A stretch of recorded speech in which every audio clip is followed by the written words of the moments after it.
لیکن اس دن اچانک میری طبیعت کچھ زیادہ ہی خراب ہو گئی، اس لیے میں مضمون کا حق ادا نہ کر سکا۔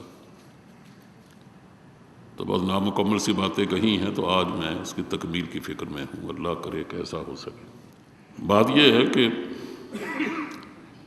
جس طرح آدمی کی اپنی نجات کی ذمہ داری خود آدمی کے اپنے اوپر ہے، اور وہ یہ سمجھتا ہے کہ میں اگر اللہ کے احکام کی پیروی کرتا رہا، اللہ کے رسول کے طریقے پر چلتا رہا، تو انشاءاللہ میں نجات پا جاؤں گا۔ لیکن حقیقت یہ ہے کہ انسان کی ذمہ داری خود اپنی ذات کے لیے نہیں ہے، اس لیے کہ اس کی زندگی اس کی اپنی ذات کی زندگی سے مکمل نہیں ہوتی۔ وہ بہت سارے اپنے رشتہ داریاں رکھتا ہے، بہت ساری قرابتیں رکھتا ہے، بہت سارے تعلقات رکھتا ہے، بہت سارے حقوق بھی رکھتا ہے، اور بہت سے فرائض کا مالک بھی ہے اور حامل بھی ہے۔ اس لیے ہم اس کی زندگی کو اس طرح کا نہیں سمجھتے کہ وہ اپنے بارے میں خود اپنی فکر کرے تو شاید وہ ایک کامیاب زندگی گزارتا ہے۔ حقیقت یہ ہے کہ اسے اپنے ساتھ ساتھ دوسروں کی فکر کرنے کی بھی ضرورت ہے۔ جو دوسروں کی فکر کرنی ہے نا، اس سلسلے میں میں نے یہ گزارش کی تھی گزشتہ جمعہ کہ وہ صرف یعنی وہ جہاں معاشرے کے بارے میں ہے، سماج کے بارے میں ہے اور بعض شعبوں کے بارے میں ہے، اس سے سب سے پہلے جو ذمہ داری اس کی وہ اس کے اپنے گھر کے بارے میں ہے۔ اس لیے کہ جو آدمی اپنے گھر کو صحیح مسلمان نہیں بنا سکتا، وہ اسلامی معاشرے کے ایک رکن کو کامیاب نہیں کر سکتا، یعنی ایک رکن میں وہ صحیح زندگی، اسلامی زندگی نہیں پیدا کر سکتا جیسی اس کو مطلوب ہے۔ اب دیکھو نا، ہمارا معاشرہ کیا ہے؟ وہ چند گھروں سے مرکب ہے، چند تعلقات سے مرکب ہے۔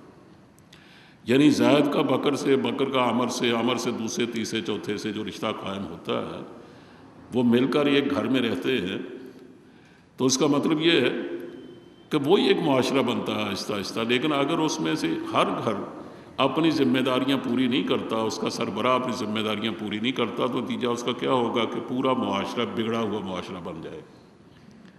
لیکن اگر ہر گھر اپنی ذمہ داریاں پوری کرتا ہے، اس کا سربراہ سمجھتا ہے کہ مجھ پر یہ فرائض عائد ہوتے ہیں، تو یوں سمجھیے کہ ایک ایک گھر کے صحیح ہونے سے اور ایک ایک گھر کے راست باز ہونے سے اور ایک ایک گھر کے اصلاح پا جانے سے پورا معاشرہ آہستہ آہستہ تبدیل ہو جاتا ہے، اور یہی معاشرہ جب پھیلتا ہے تو پورے ملک میں تبدیل ہو جاتا ہے، اور پورا ملک، پوری ریاست بدل جاتی ہے، تو اس سے آغاز ہو جاتا ہے تبدیلی اور اصلاح کا۔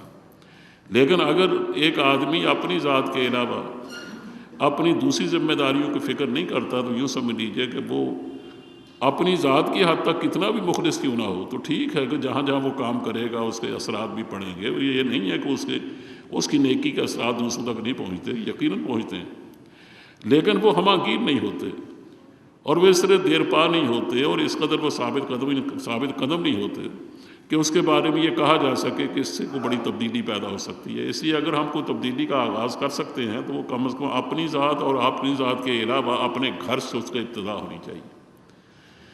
اور گھر میں کیا ہے؟ اس کی بیوی ہے، اور اگر اللہ نے صاحب اولاد بنایا ہے تو اس کے بچے ہیں، اور اگر اللہ نے مزید اس پہ کرم کیا ہے تو اس کے بوڑھے ماں باپ بھی ہیں۔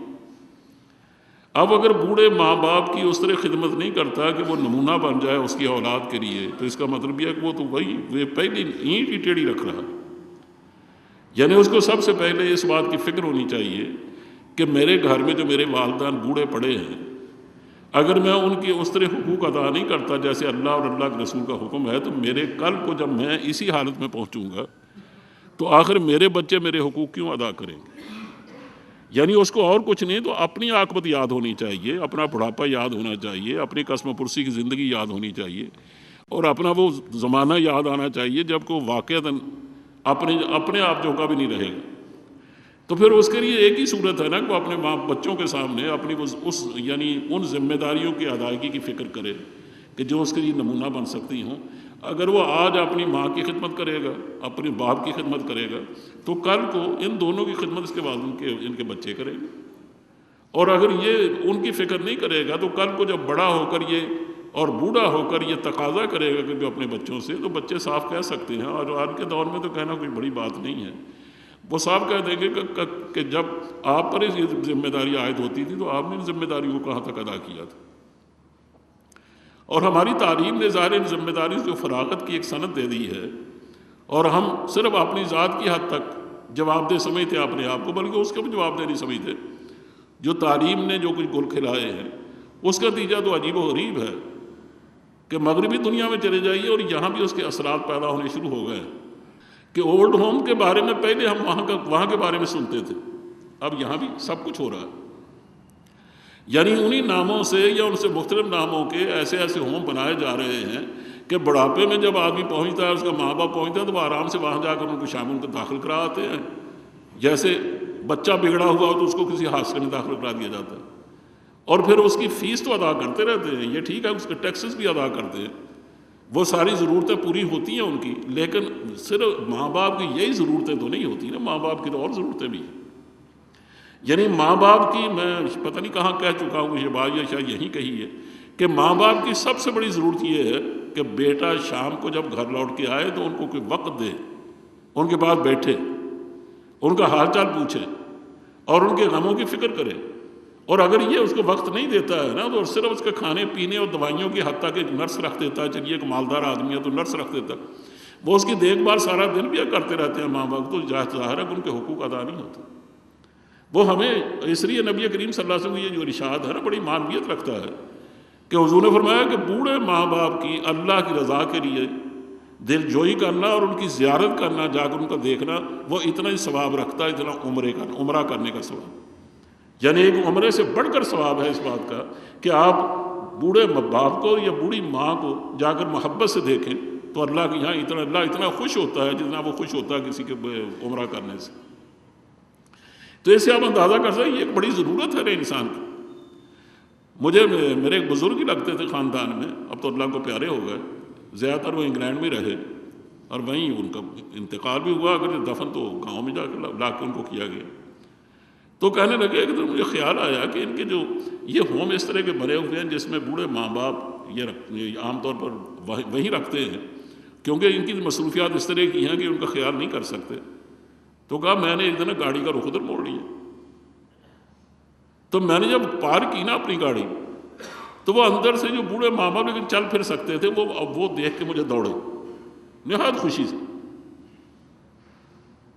تو یہ گورے چٹے آدمی ویسے بھی کم ہی پہچانے جاتے تھے، جب سوٹ بوٹ پہنا ہوگا تو نہیں پہچانے جاتے تھے انگریز ہیں یا دوسرے، تو قریب آ کے غور سے آدمی دیکھے گا پتہ چلے گا نہیں کرڑ آدمی ہے۔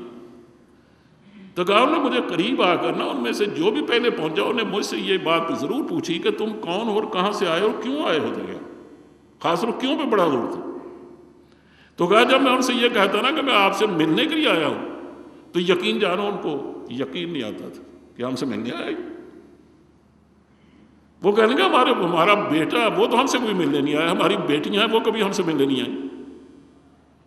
یہ کرسمس ڈے جب آتا ہے نا تو کرسمس کارڈ بھیج دیتے ہیں، بس سے زیادہ ان کو کوئی توفیق نہیں ہوتی۔ یہ ٹھیک ہے کہ جو فیسیں ہیں ہماری وہ سب وہ باقاعدہ ادا کرتے ہیں، وہ ہمارے اخراجات بھی ادا کرتے ہیں، بھیجتے ہیں، لیکن یہ کہ خود اپنی شکل دکھائیں اس کی پرواہ نہیں ہے ان کو۔ اسی کو ان کے دلوں میں جب 16 سال کی عمر کے بعد آپ یہ فیصلہ کر دیتے ہیں کہ اب بچہ غیر ہے، یہ بالکل ایسا جیسے کہ ریچھ کا بچہ ہوتا ہے یا بھیڑیے کا بچہ یا شیر کا بچہ، وہ ایک خاص عمر کے بعد وہ بالکل اپنے ماں باپ کو نہیں پہچانتا، بلکہ اپنی ماں کو بیوی بنا لے تو اس سے کوئی تعجب کی بات نہیں۔ اور جاہلی کے دور میں ایسے واقعات بہت تھے، حتیٰ کہ تاتاریوں میں یہ واقعات بہت تھے اس طرح کے کہ خود ہلاکو خان نے اپنی ماں سے نکاح کر رکھا تھا۔ یعنی ان لوگوں میں بہت ساری ایسی باتیں تھیں کہ جو سردار ہوتا تھا قبیلے کا، جب اس کا باپ مرتا نا تو عام طور پر وہ اپنی بیوی سے نکاح کر دے، اپنے ماں سے نکاح، سوتیلی ماں سے، سکی ماں سے تو نہیں، ستیلی ماں سے نکاح کر دیتا تھا۔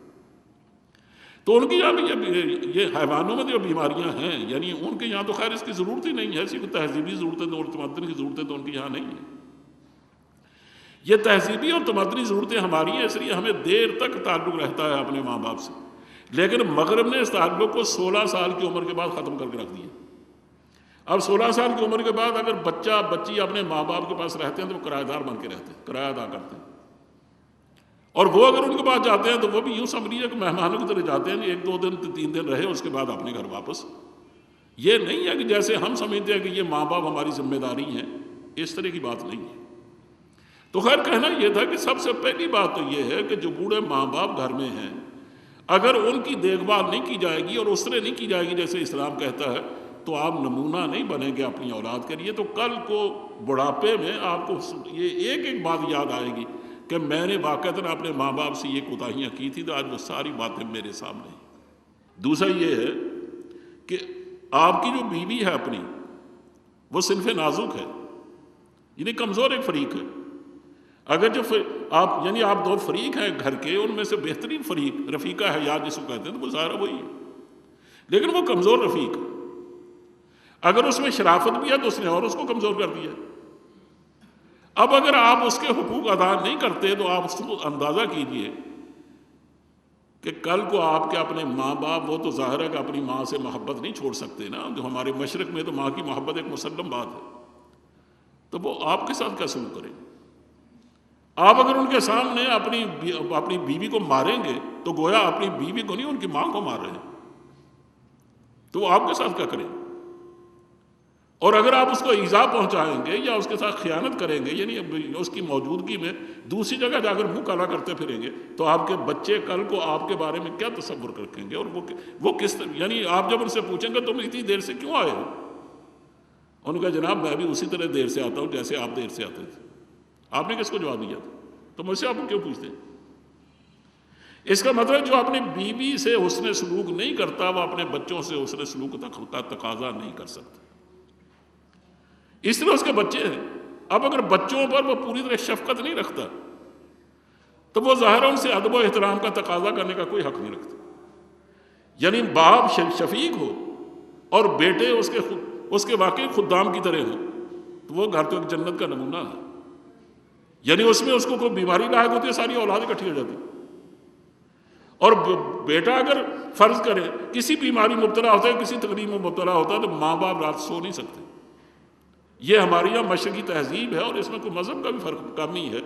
لیکن ہمارے یہاں میں تو مذہب کے حوالے سے بات کر رہا ہوں کہ اللہ اور اللہ کے رسول نے جو ہمیں احکام دیے ہیں اور جو فرائض بخشے ہیں، جو احکام دیے ہیں اور جو کچھ حقوق عطا کیے، ان کا بنیادی تقاضا یہ ہے کہ ان کے درمیان باہمی اتنی پیوستہ رشتہ ان کا ہونا چاہیے اور آپس میں اتنا گہرا رشتہ ہونا چاہیے کہ واقعتاً یہ لوگ ایک دوسرے کے لیے نمونہ بنے اور جب بڑھاپے کی نظر ہو جائے تو ایک دوسرے کا بوجھ اٹھانے کی کوشش کریں.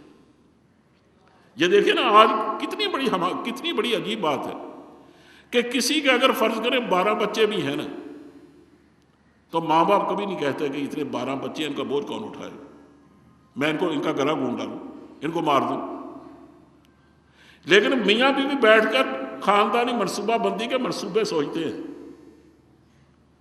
اور وہ بار بار کوشش کرتے ہیں کہ ہم اتنی اولاد نہ پیدا ہونے دیں کہ کل کو ہماری یہ مسئلہ بن جائے. یعنی اگر وہ بچے پیدا ہوتے ہیں نا تو ماں باپ پہلے جو ان پڑھ تھے نا وہ نہیں سوچتے تھے، پڑھا لکھا آدمی سوچتا. لیکن پھر بھی جب یہ ماں باپ بڑھاپے کی عمر کو پہنچ جاتے ہیں تو اندازہ کریں کہ وہی 10 بچے جن کو ایک ماں باپ نے پالا تھا وہ 10 مل کر بھی ایک ماں باپ کو بوجھ اٹھانے کو تیار نہیں. ہر کو دھکا دیتا کہ جاؤ فلاں کے گھر جاؤ، تم میرے گھر آ کے کیوں بیٹھے ہو؟ یعنی زید بکر کے پاس بھیج رہا، بکر عمر کے پاس بھیج رہا، عمر فلاں کو. یہی ایک مصیبت ہے. اور یہ مصیبت ایسے نہیں آئی، یہ مصیبت اپنی پیدا کرتا ہے. اگر ہم نے اپنے ماں باپ کی خدمت کی ہوتی نا تو ہمارے بچے اس طرح ہم سے بیزار نہ ہوتے. تو اس لیے ایک غیر شعوری طور پر نا بچوں کی محبت بڑوں کے دل میں پہنچتی ہے اور ان کی محبت ان کے دلوں میں پہنچتی ہے. لیکن جب دونوں ایک دوسرے سے خیانت کرتے ہیں نا تو خیانت کا نتیجہ یہ ہوتا ہے کہ دونوں ایک دوسرے سے نقصان اٹھاتے ہیں. اس لیے پہلی بات یہ کہنا ہے مجھے کہ خدا کے لیے جو قرآن کریم کہتا ہے قوا انفسکم واہلیکم نارا، اپنے آپ کو اور اپنے گھر والوں کو جہنم کی آگ سے بچاؤ. یہ تو آخرت کی بات ہے. میں تو کہتا ہوں دنیا کی آگ سے بچاؤ. دنیا کی آگ جلتی ہے تو آخرت بڑھتی ہے. ایسے جو لوگ آخرت کی جو زندگی نہیں بناتے نا وہ دنیا کی زندگی میں ان کی برباد ہوتی ہے. ایسی اگر آپ دنیا میں آرام و راحت سے رہنا چاہتے ہیں اور کہتے ہیں کہ آپ کا بڑھاپا آسودگی سے گزرے تو اس کی ایک ہی صورت ہے کہ آپ اپنے بچوں کی، اپنی بیوی کی، اپنے ماں باپ کی خدمت کر کے دیکھیے. اس کا نتیجہ یہ ہوگا کہ آپ کے بچے کل کو آپ کے خادم ثابت ہوں گے. ایک بات تو یہ کہنی تھی. دوسری بات جو کہنی ہے وہ یہ ہے کہ یہ آپ کبھی اس بات پر آپ نے غور کیا ہے کہ ہمارے بچے جو آئے دن بگڑتے جا رہے ہیں اور اچھے اچھے گھروں کے بچے بگڑتے جا رہے ہیں. اس کی بنیادی سبب کیا ہے اس کا؟ ایک تو یہ سبب جو آپ نے اس سے سمجھ لیا ہوگا کہ اگر آپ ظاہرہ خدمت نہیں کرتے تو اس کے جواب میں آپ کو خدمت مل سکتی ہے، لیکن وہ خدمت نہیں ملے گی اگر آپ نہیں کر رہے تو وہ تو ٹھیک ہے۔ لیکن میں کہتا ہوں کہ بچہ بچپن سے بگڑنے لگتا ہے، اس کی وجہ کیا ہے؟ سید ابوالحسن سعید ندوی نے اپنے ایک سفر نامے میں اس کا تذکرہ کیا۔ انہوں نے کہا میں بیروت گیا تو وہاں میرے کہتے ہیں کہ دوست تھے، تو انہوں نے مجھے گھمانے پھرانے کے لیے گاڑی میں بٹھایا اور باہر گھماتے پھراتے رہے، کافی عرصہ ہم یہ ڈرائیونگ کرتے رہے اور بتاتے رہے کہ یہ فلاں جگہ، یہ فلاں فلاں، اس طرح سے میں نے پورا شہر دیکھا۔ کہنے کہ انہیں راستے میں سے ایک سوال کیا، کہنے کہ اس سے تو میں نے باتوں میں ان کو بہلائے رکھا، میں اس کا جواب نہیں دے سکا، لیکن اب میں اس کا جواب دیتا ہوں۔ کہا انہوں نے مجھ سے سوال یہ کیا کہ مولانا یہ بتائیے آپ شاید سید ابوالحسن علی ندوی کو جانتے ہیں یا نہیں؟ یہ ہندوستان کے رہنے والے تھے، چند سال پہلے ان کا انتقال ہوا۔ یہ سید احمد شہید کی اولاد میں سے تھے۔ دارالندوہ بہت بڑا ادارہ ہے، اس کے سربراہ تھے، اور انہوں نے تقریباً 200 کے قریب کتاب عربی زبان میں لکھی ہے براہ راست، اور ان کے اس کے جو ترجمے بھی ہوئے تقریباً ان کے اپنے یا ان کے بھتیجے کے کیے ہوئے۔ اور یہ میں چونکہ مدینہ یونیورسٹی میں پڑھتا رہا، میں نے وہاں ان کا احترام دیکھا ہے کہ وہاں یہ جاتے تھے تو عرب کس طرح ان کے قدموں میں بچتے تھے، اور جب عربی زبان میں گفتگو کرتے تھے نا، عربی زبان میں تقریر کرتے تھے تو لوگ اٹھ کے دیکھتے تھے کہ یہ عجمی ہو کر اتنی خوبصورت عربی زبان بولتا ہے۔ عربی کے بہت بڑے اسکالر تھے۔ تو خیر یہ مختصر تعارف تو خیر، اور اس میں بہت سی باتیں کہی جانی چاہیے۔ تو انہوں نے کہا کہ انہوں نے مجھ سے سوال کیا کہ مولانا ایک بات یہ بتائیے کہ اختلافات تو دوسرے ملکوں میں بھی ہوتے ہیں، لیکن کیا وجہ ہے کہ ہم امت مسلمہ میں کچھ اختلافات زیادہ ہی، اور وہ اختلافات کی نوعیت یہ ہے کہ عوام بالکل دوسری طرف ہے اور خواص بالکل دوسری طرف، دونوں کا آپس میں گٹھ جوڑ نہیں ہوتا اور دونوں آپس میں ایک دوسرے کو پسند نہیں کرتے۔ آخر اس کی وجہ کیا ہے؟ کہ کوئی تو سبب ہوگا نا کہ جو بچپن ہی سے ہم یہ دیکھتے ہیں کہ مثلا اولاد ہے تو ماں باپ کو پسند نہیں کرتی، ماں باپ ہیں تو اپنے حکمرانوں کو پسند نہیں کرتے، اپنے چودھریوں کو پسند نہیں کرتے، اپنے محلے کے لوگوں کو پسند نہیں کرتے، اپنے معاشرے کے بارے میں طرح طرح کی باتیں کرتے ہیں، ہر کوئی دوسرے کے بارے میں بدگمان ہے۔ یہ آخر سبب اس کا کیا ہے؟ مولانا کہتے ہیں کہ میں نے جب اس پر غور کیا نا تو کہتا باقی باتیں تو چھوڑیے، یہ بچہ جو حالانکہ پہلی دوسری تیسری چوتھی جماعت میں پڑھتا ہے، حالانکہ اس بچے کا شعور اتنا توانا نہیں ہے کہ کسی کے بارے میں کوئی حتمی رائے قائم کر سکے، اس کے باوجود ہم دیکھتے ہیں کہ وہ نالا سا لگتا ہے، وہ بدگمان سا ہے اپنے ماں باپ کے بارے میں، اپنے استادوں کے بارے میں۔ آخر اس کا قصہ کیا؟ کہا اس کی وجہ مجھے سمجھ میں آتی ہے، اور انہوں نے بالکل ٹھیک وجہ بتائی۔ انہوں نے کہا بات اصل میں یہ ہے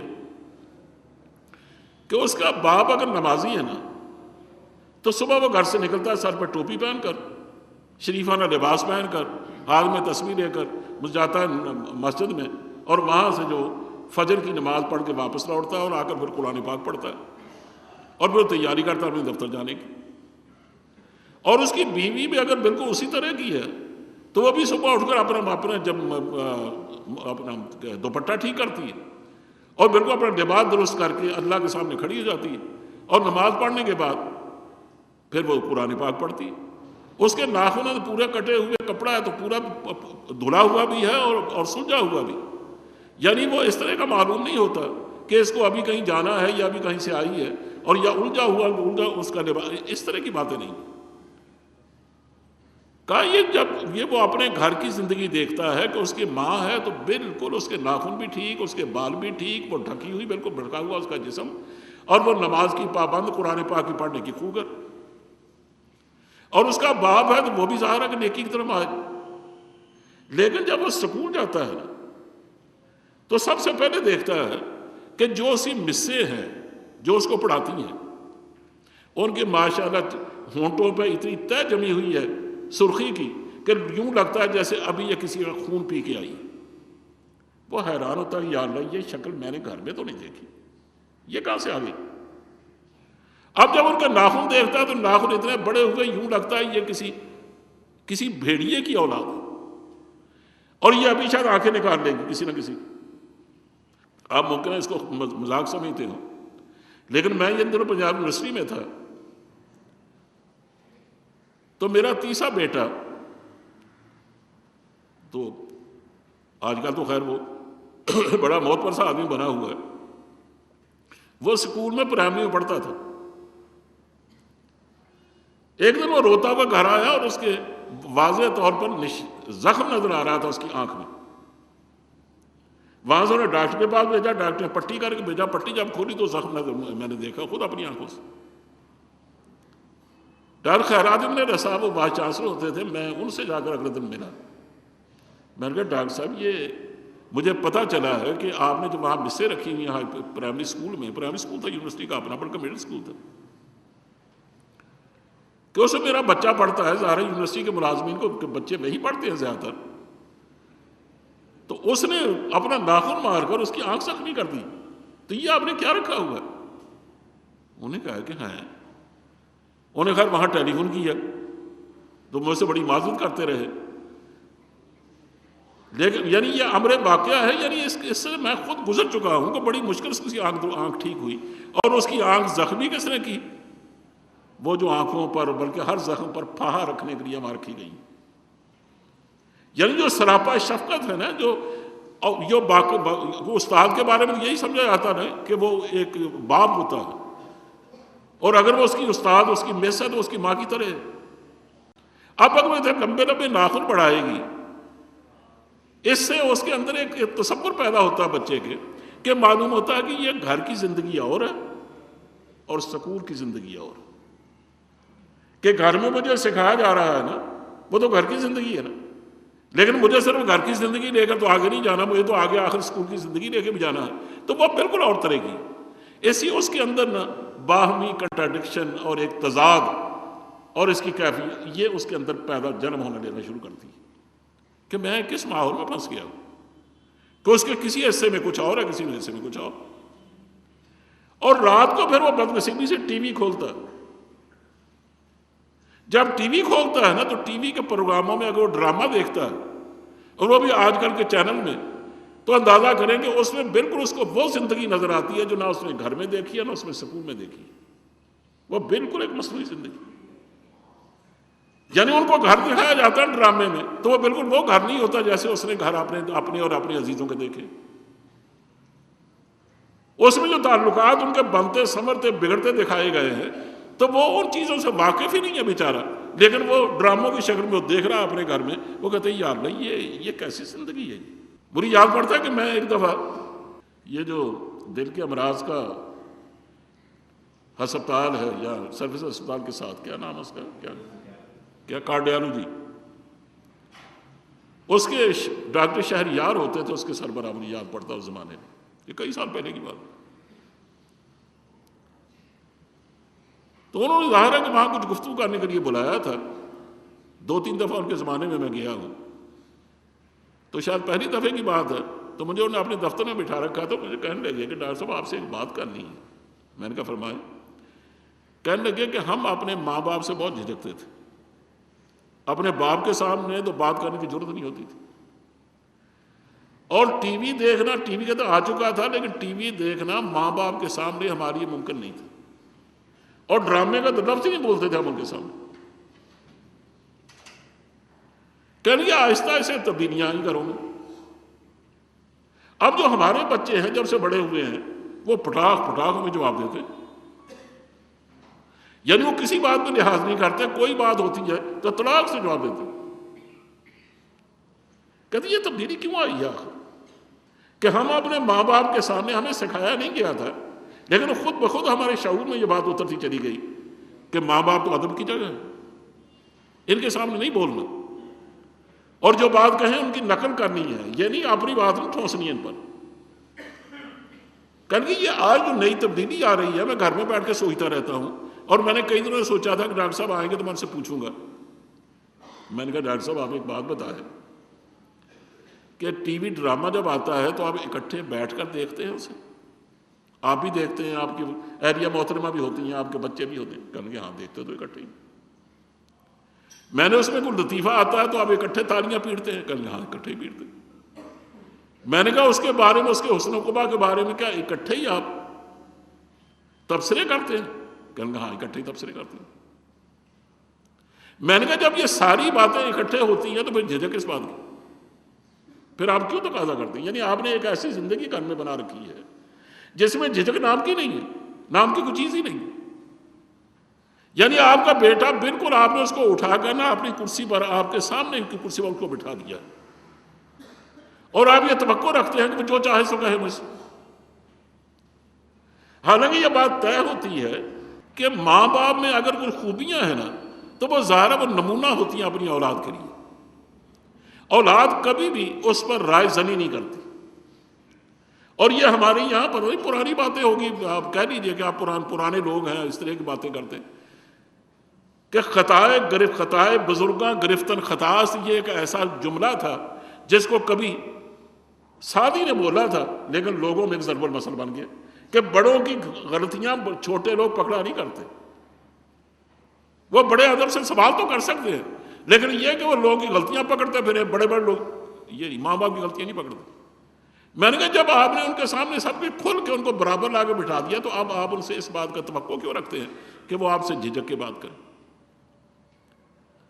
یہ جو ہم کہتے ہیں کہ حضرت اسماعیل نے اتنی بڑی فرما برداری دکھائی حضرت ابراہیم علیہ السلام کے سامنے کہ انہوں نے اتنی خطرناک بات کہی کہ یا ابت افعل نہ، انہوں نے کہا کہ انی ارا فی المنام انی اذبحک فانظر ماذا تری، کہ بیٹے میں نے تجھے خواب میں دیکھا ہے کہ میں تیرے گلے پر چھری پھیر رہا، تجھے ذبح کر رہا، بتا تیری کیا رائے ہے؟ اور میں نے پہلے بھی یہ بات اسی شاید یہی بیٹھے ہوئے کہی تھی اس پر تقریر کرتے ہوئے، میں نے کہا تھا آپ کبھی اپنے بچے سے پوچھ کے دیکھ لیجئے کہ بیٹا میں تیری سائیکل جو میں نے خرید کے دی تھی تمہیں وہ اب میں محسوس کرتا ہوں کہ ہمسائے کے بچے کو زیادہ ضرورت ہے، میں اس کو دینے لگا ہوں، تو تمہیں کوئی اعتراض تو نہیں؟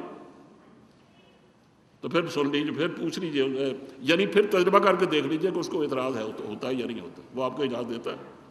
حالانکہ معمولی چیز ہے، سائیکل تو کیا چیز ہے، موٹر سائیکل بھی کوئی چیز نہیں ہے، گاڑی بھی کوئی چیز نہیں، جس باپ نے پہلے لے کے دیا وہ پھر بھی دے سکتا ہے، لیکن بیٹا اس کی اجازت ہرگز نہیں دیتا، وہ کہتا میری چیز ہو گئی ہے، اب آپ کون ہوتے ہیں اس میں دخل دینے والے؟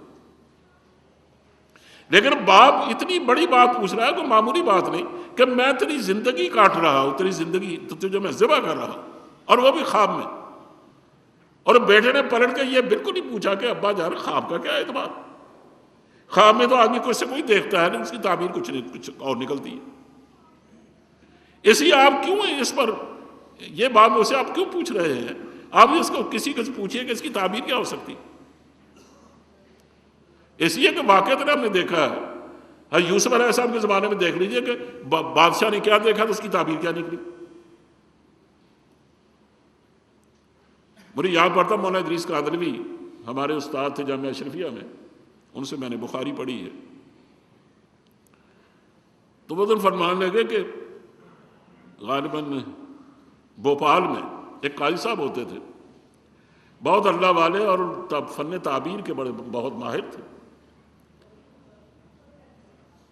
کہنے لگے کہ ایک دن ایک صاحب نے آ کر ان کو بتایا، قاضی صاحب کو، کہ حضرت میں نے رات خواب میں نبی کریم صلی اللہ علیہ وسلم کو دیکھا، حضور کی زیارت کی ہے میں نے، اور حضور شاہانہ لباس میں تشریف لائے، آپ کے پیچھے بڑی لمبی چوڑی فوج ہے اور آپ ایک بادشاہوں کی طرح یا جرنیل کی طرح تشریف لائے۔ کہنے کہ قاضی صاحب یہ بات سن کر کانپنے لگے، حالانکہ وہ تو آیا تھا کہ میں نے حضور کی زیارت کی تو بہت خوش تھا وہ، تو وہ پریشان ہو گئے۔ تو قاضی صاحب نے کہا کہ جاؤ جا کر اپنا گھر خالی کر دو، تمہارا گھر گر جائے گا۔ انہوں نے جا کر گھر سے ایک ایک چیز نکالی، دوپہر تک گھر گر گئے۔ انہوں نے کہا کہ قرآن کریم میں آپ نے نہیں پڑھا کہ ان الملوک اذا دخلوا قریۃ افسدوها، کہ بادشاہ جب کسی بستی میں داخل ہوتے ہیں تو اس کو تباہ کر دیتے ہیں۔ کہا حضور شاہانہ لباس میں آئے نا تو میں سمجھ گیا کہ اب اس گھر کی خیر نہیں، چنانچہ دوپہر تک گھر گر گئی۔ اب دیکھیں تعبیر کچھ ہوتی ہے، خواب کچھ ہے۔ انہوں نے پلٹ کر یہ نہیں کہا کہ آپ نے خواب دیکھا ہے نا، کوئی واضح حکم تو نہیں آیا، کوئی اللہ کی وحی تو نہیں آئی، لیکن وہ جانتے تھے کہ پیغمبر کا خواب جو وہ بھی وحی ہوتا ہے، حالانکہ وہ یعنی ان کو دعوت نہیں دی گئی تھی، ابھی وہ بالغ نہیں ہوئے تھے، اس لیے بلوغ کی عمر کے بعد دعوت کا سوال پیدا ہوتا ہے، جیسے یہ ایمان لانے کا بھی کوئی سوال نہیں، لیکن اس کے باوجود چونکہ اسی گھر میں پلے ہوئے تھے نا، پلے بڑے تھے، تو جب وہ سمجھ گئے کہ پیغمبر کا خواب ہے یقیناً وہی ہے، یہ غلط نہیں ہو سکتا، اس کا اور کوئی تعبیر نہیں ہو سکتا، تو انہوں نے فوراً یہ کہا کہ یا ابت افعل ما تؤمر، ابا جان جس کا آپ کو حکم دیا گیا ہے نا وہ کر گزریے، ستجدنی انشاءاللہ من الصابرین، انشاءاللہ آپ مجھے صبر کرنے والوں میں پائیں گے۔ اس کو اقبال حیران ہو کے یہ کہتا ہے کہ یہ فیضان نظر تھا یا کہ مکتب کی کرامت تھی؟ تم تو سمجھتے ہو کہ آداب زندگی مکتب میں ملیں گے، مکتب میں کہاں؟ یعنی سکول، کالج اور یونیورسٹیوں میں وہاں آداب بگاڑے جاتے ہیں، آداب دیے نہیں جاتے۔ تو انہوں نے کہا یہ فیضان نظر تھا یا کہ مکتب کی کرامت تھی، سکھائے کس نے اسماعیل کو آداب فرزندی؟ کہا اسماعیل کو کس نے یہ فرزندی آداب بتا دی؟ تو خیر کہنا یہ ہے کہ جب آپ ایک مختلف زندگی، ایک متضاد زندگی کا خوکر بنائیں گے یا اس کو اس میں مبتلا کر دیں گے، تو آپ کیا سمجھتے ہیں کہ اس کے شعور کو کوئی ایک شکل مل سکتی ہے؟ وہ زندگی کا جب کوئی فیصلہ کرے گا تو کیا اس کے فیصلے میں واقعتاً کوئی صلابت ہو سکتی ہے؟ اور کیا وہ واقعتاً صحیح راستہ اختیار کر سکتا ہے جب وہ بالکل متضاد راستے دیکھتا ہے کہ گھر اور کچھ ہے، اور میں پنجابی اسکول میں گیا ہوں تو وہ اور ہے، جب کالج میں اسکول میں پہنچتا ہوں تو کچھ اور ہے، جب کالج میں پہنچتا ہوں تو بالکل ایک مختلف زندگی ہے۔ تو جہاں اتنے اختلافات میں وہ مارا گیا ہو بیچارہ، اس کی تربیت کی گئی ہو، اب اس کی تربیت کا ایک رخ طے نہیں کیا جا سکتا۔ اس لیے آپ کے تعلیمی اداروں نے تو آپ کے بچوں کو ایک رخ دیا ہی نہیں۔ اب اس کی ایک ہی صورت ہے کہ آپ اگر اس کو ایک رخ دینا چاہتے ہیں تو ایک تو یہ کہ اس کو باشعور بنائیں، اس کو بتائیں کہ ان اسکولوں کالجوں میں کیا ہوتا ہے۔ دوسرا یہ کہ آپ اپنی زندگی کو کتنے نمونہ کی زندگی بنائیں کہ جس نے ابراہیم علیہ السلام کو اس نے دیکھا تو ڈھل گیا بالکل، حضرت اسماعیل حالانکہ نوعمر تھے ڈھل گیا بالکل اس میں۔ اس لیے آپ اپنے اگر اس طرح کی زندگی اختیار کریں گے نا کہ جو واقعی آپ کو ڈھال سکتی ہے، اس کو ڈھال سکتی ہے، تو وہی اصل زندگی ہوگی۔ اقبال مرحوم نے کہا تھا کہ تم ان کالجوں سکولوں میں وہ زندگی تلاش نہ کرو جو زندگی تمہیں دینی چاہیے اور دی جانی چاہیے۔ انہیں کہ زندگی کچھ اور شے ہے، اب پتہ نہیں ان شعروں کو آپ سمجھیں گے یا نہیں۔ انہوں نے کہا زندگی کچھ اور شے ہے، علم ہے کچھ اور شے، زندگی سوز جگر ہے، علم ہے سوز دماغ، اور شیخ مکتب کے طریقوں میں کشادے دل کہاں؟ کیا کبھی کبریت سے جلتا ہے بجلی کا چراغ؟ دیا سلائی سے کیا بجلی جلتی ہے؟ تو وہاں تو کبریت جلائی جاتی ہے، اور آپ کے دل کے ہنڈے کو چاہیے بجلی کا، یعنی بجلی کی روشنی، تو اس میں ظاہر ہے دونوں ایک دوسرے سے کام کیسے آ سکتی ہیں؟ مجھے اچھی طرح یاد پڑتا ہے کہ میرے والد صاحب مرحوم کا انتقال ہوا، لیکن ذاتی باتیں کہنے کی نہیں ہوتی، لیکن کیا کروں اب ضرورت پڑ گئی۔ تو یونیورسٹی میں وہ دفن ہوئے ہیں اس کے قبرستان میں۔ تو مجھے بعض اساتذہ نے پوچھا کہ آپ کے والد صاحب آپ کے لیے کیا چھوڑ کے گئے؟ تو میں نے کہا اچھا کل کو جب سارے جمع ہوں گے تو جامع مسجد میں جمع ہوئے تو میں نے کہا وہاں ایک سے جواب دوں گا۔ وہاں جو ان سے جو میں نے بات کی، میں نے کہا یہاں ان کے شاگرد بھی موجود ہیں جنہوں نے ہائی کلاسز میں ان سے پڑھا ہے، ریاضی اور انگلش، تو حالانکہ وہ بالکل انگلش کے آدمی تھے لیکن ان کو دیکھ کر کو پہچانتا ہی نہیں تھا، وہ سمجھتے یہ مولوی صاحب ہیں، اور ساری زندگی انہوں نے دینی ادارے ہی بنائے۔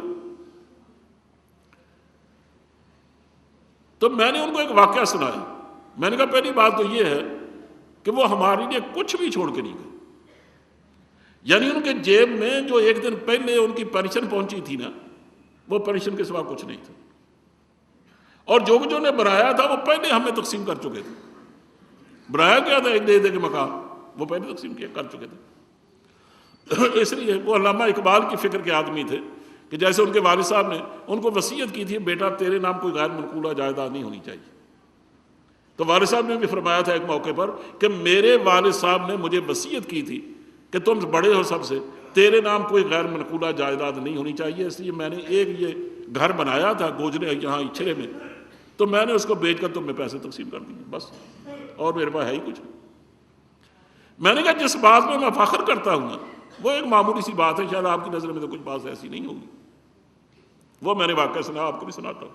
پرائمری اسکول جس زمانے میں نے پڑھا ہے نا پرائمری اسکول میں، اور اس زمانے میں 4 جماعتوں کی پرائمری ہوتی تھی، اگلے سال میں 5 کی ہوئے، اور پرائمری کے بعد اس کا ایک مڈل اسکول ایک سینٹر تھا، اس میں مقابلے کا امتحان ہوتا تھا، وہاں ہم امتحان دینے کے لیے گئے۔ اب میں ظاہر پرائمری اسکول کا بچہ کتنی عمر کا ہوتا ہے؟ زیادہ میرے خیال میں 9-10 سال کی عمر ہوگی۔ تو انہوں نے ہمیں ایک درخواست لکھنے کو دی۔ اتفاق یہ کہ جو درخواست لکھنے کو دی نا، پہلے میں نے اس کو صاف کرنے کے لیے اس کو ایک رف کاغذ پہ لکھا، اور پھر میں نے اس کو اصل کاغذ پہ لکھنا شروع کیا۔ ایگزامینر نے مجھے آ کر کھڑا کر لیا، انہوں نے کہا تم لگتا ہے کہ یہ کاغذ تمہیں لکھا ہوا کس نے دیا ہے، تم اس سے نقل کر رہے ہیں۔ تو میں نے صرف اتنی بات ان سے ضرور کہی کہ دیکھیے یہ بھی میرا ہی لکھا ہوا ہے، یہ بھی میرا ہی لکھا ہوا ہے، آپ خط پہ، لیکن انہوں نے میری بات نہیں سنی۔ آپ بحث ان سے کیا کرتے؟ سامنے جو بیٹھے ہوئے تھے نا، جو غالب اسٹوڈنٹ تھے اس دور کے، اس اسکول کے بھی ہیڈ ماسٹر تھے شاید، لیکن اسٹوڈنٹ تھے اس امتحان کے، انہوں نے جب دیکھا نہیں کہ لڑکوں کھڑا کیا تو اٹھ کر آئے، اور اتفاق سے ان کا لباس وہی تھا جو والد صاحب مرحوم کا تھا، یعنی اس طرح کی ان کی داڑھی تھی، اسی طرح کا ان کا وہ کوٹ بڑا جو پہنا ہوا تھا انہوں نے، اور سر پہ پگڑی تھی۔ تو انہوں نے آ کر مجھ سے پوچھا، نہ اس سے پوچھا ایگزامینر سے کہ اس کو کیوں کھڑا کر رکھا ہے بچے کو؟ انہوں نے کہا جی یہ نقل کر رہا تھا۔ انہوں نے بجائے اس کے کہ نقل کے بارے میں پوچھتے مجھ سے، جو دوسرا مجھ سے سوال کیا، پھر کہنے کہ بیٹے تم کس گاؤں سے آئے ہو؟ میں نے اپنے گاؤں کا نمبر بتایا۔ کہنے کہ کس کے بیٹے ہو؟ میں نے والد صاحب کا نام لیا۔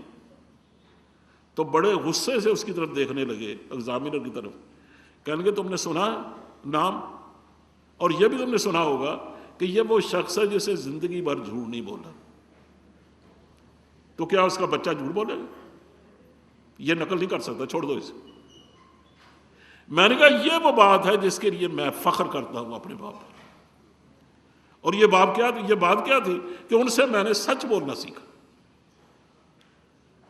اور میرے خیال میں اس زمانے کا میرا شعر ہے کہ میں صدیقی ہوں، میری فطرت ہے صداقت، یعنی آپ دوسرا مسئلے کو چھوڑیے، یعنی مطلب یہ ہے کہ ان سے ہم نے یہ بات سیکھی، اور پوری اپنی والدہ سے بہت کچھ سیکھا۔ تو یہ باتیں ہم اپنے والدین سے سیکھتے تھے۔ اب والدین اگر نمونے کے لوگ ہوں گے نا، یعنی آپ جب اپنے آپ کو بالکل بدل لیں گے تو آپ کا بچہ قدم قدم پر آپ سے چلنا سیکھے گا، آپ سے روٹھنا بھی سیکھے گا، جس بات پر ناراض ہوں گے اس پر ناراض ہونا بھی سیکھے گا، جس بات سے محبت کریں گے محبت کرنا بھی سیکھے گا۔ آج پھر میری باتیں بہت ہی ادھوری رہی ہیں، تو کہنا یہ چاہتا ہوں کہ سب سے پہلا کام تو آپ یہ کریں کہ اپنے آپ کو درست کر لیں۔ اگر آپ نے اپنے آپ کو بالکل نمونے کا آدمی بنا لیا نا، تو ایک تو اللہ کے سامنے بھی سرخرو ہوں گے، دوسرا بچوں کے سامنے بھی سرخرو ہوں گے، اور وہ بچے آپ سے وہ زندگی اختیار کریں گے جو کل کو ان کے کام آنے والی ہے۔ اس کے علاوہ کیا کچھ کرنا ہے وہ ہو سکتا ہے کہ اگلی صحبت میں پھر اس کا میں ذکر کروں۔ اللہ اس کو قبول فرمائے۔ وآخر دعوانا